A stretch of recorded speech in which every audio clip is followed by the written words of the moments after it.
De volta com o cenário político, nesta terça-feira, a última de 2021, estamos recebendo aqui Bárbara Paloma, que é presidente da OAB Mossoró, até amanhã, né?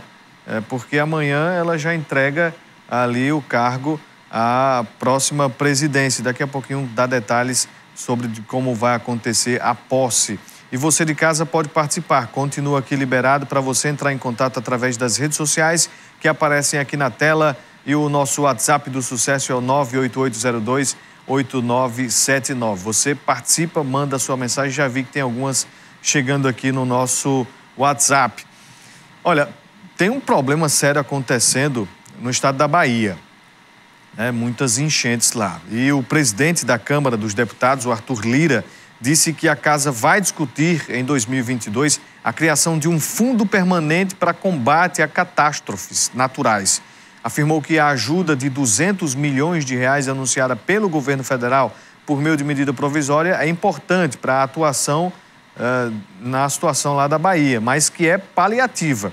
O presidente da casa também anunciou que a bancada da Bahia vai montar uma comissão para acompanhar a situação do estado junto aos governos federal e também do estado. Segundo o deputado Cláudio Cajado, do PP da Bahia, o que foi discutido sobre o fundo é que ele seria fora do teto de gastos e de caráter permanente.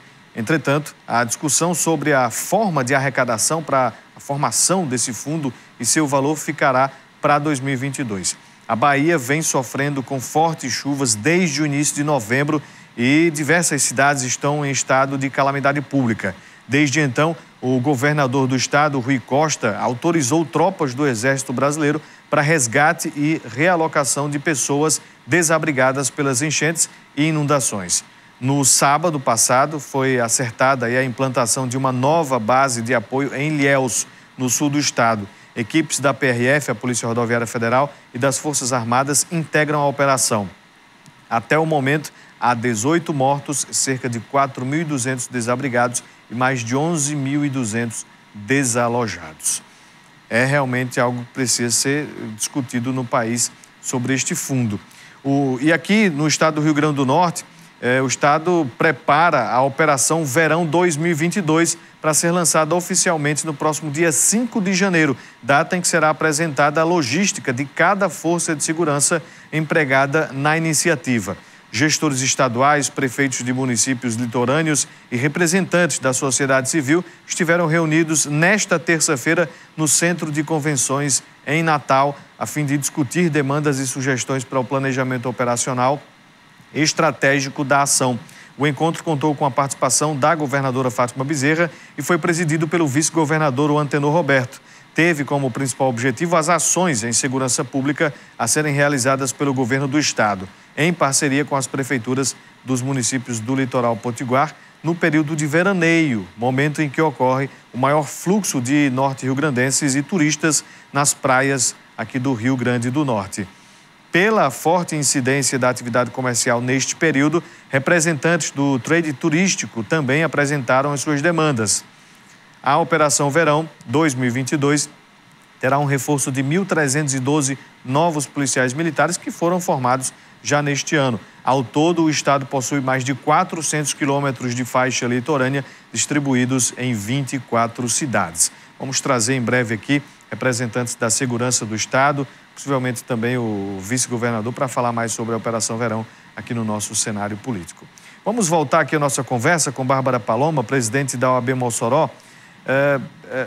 Presidente, a senhora falava no bloco anterior sobre a atuação no ano de 2019, mas o ano de 2020 teve ali a interferência que permanece até os dias de hoje da pandemia. Como foi preparar os advogados, né? Como foi auxiliar os operadores do direito durante as atividades remotas e ações, obviamente, da ordem aqui em Mossoró?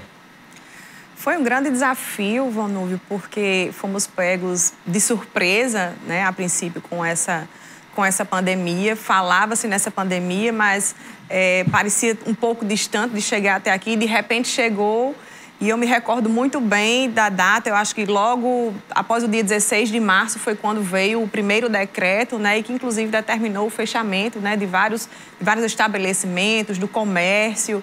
E a primeira grande luta que nós travamos foi para manter os escritórios de advocacia abertos, para que o escritório de advocacia, a advocacia fosse incluída nesses decretos como atividade essencial à nossa sociedade, né? E por que atividade essencial? Porque existem demandas judiciais que realmente não podem parar, especialmente demandas relacionadas à saúde.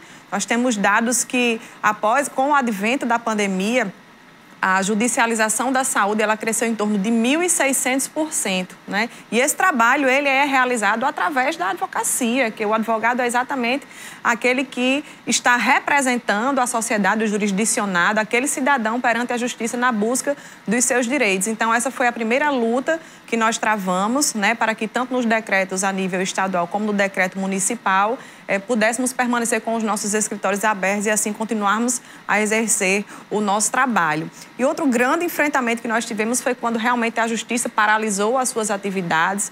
Então, nós tivemos um decréscimo muito grande da produtividade, né, dos tribunais, os processos não andavam e, com isso, muitos direitos dos cidadãos restaram prejudicados, basicamente apenas direitos relacionados à vida, à saúde, liminares, coisas de urgência que estavam sendo apreciadas, não é? E isso trouxe muitos prejuízos e essa foi uma outra segunda batalha que nós começamos a travar, né, em diálogo institucional que abrimos juntamente com os tribunais para cobrando o retorno gradativo, né, das atividades do judiciário, né? Esse retorno, inclusive, até hoje, ele ainda não está 100% na modalidade presencial. Ainda enfrentamos muitas dificuldades, principalmente de acesso de informações à justiça, né? Esse modo remoto, às vezes, atrapalha muito. Não temos ainda muitas respostas através dos contatos que nos são repassados, telefones. Há uma demora do judiciário ainda na realização desses atendimentos. Há ainda uma certa dificuldade quando tentamos agendar algum despacho com alguma vara, algum magistrado para tentar fazer o processo andar de forma mais célere. Temos ainda travado algumas batalhas. Já desde o ano de 2020 estabelecemos vários diálogos, muitas questões já foram resolvidas, já se avançou bastante, mas com certeza ainda há muito a se melhorar, né? Um levantamento que nós fizemos, isso demanda, inclusive, de um investimento que os tribunais também precisam fazer para a melhoria desses atendimentos. O que foi feito na gestão Bárbara, aqui em Mossoró, mas também na OAB-RN, para auxiliar os advogados e advogadas que tiveram algum problema financeiro por causa das atividades que foram suspensas, né? Teve ali um período de realmente fechamento total e atividades funcionando de forma remota, mas bem restritas. Como foi esse tipo de apoio a estes profissionais? Isso. A OAB, ela, em parceria também com a Caixa de Assistência, né, nós realizamos inscrições para advogados que demonstrassem que estavam realmente em uma situação de dificuldade financeira em razão da pandemia, né? Estabelecemos alguns auxílios, né, que foram pagos à advocacia, não só a advogados que estavam em dificuldade financeira, mas também auxílios para advogados que se encontravam impedidos de exercer a sua profissão por terem pego a doença da Covid, né? Então, todos esses auxílios, eles foram prestados na área da saúde.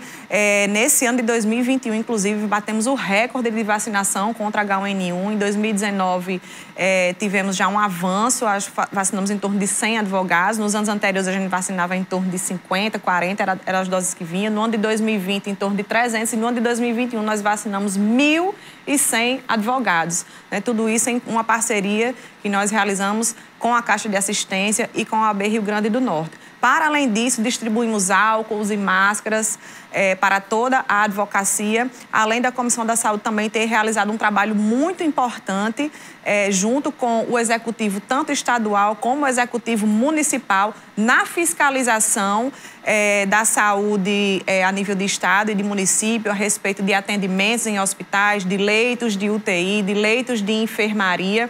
Né? Acompanhamos de perto a abertura desses hospitais de campanha, tudo isso teve a participação, né, da nossa instituição, trabalhando em conjunto para ajudar todos a sair desse momento de pandemia.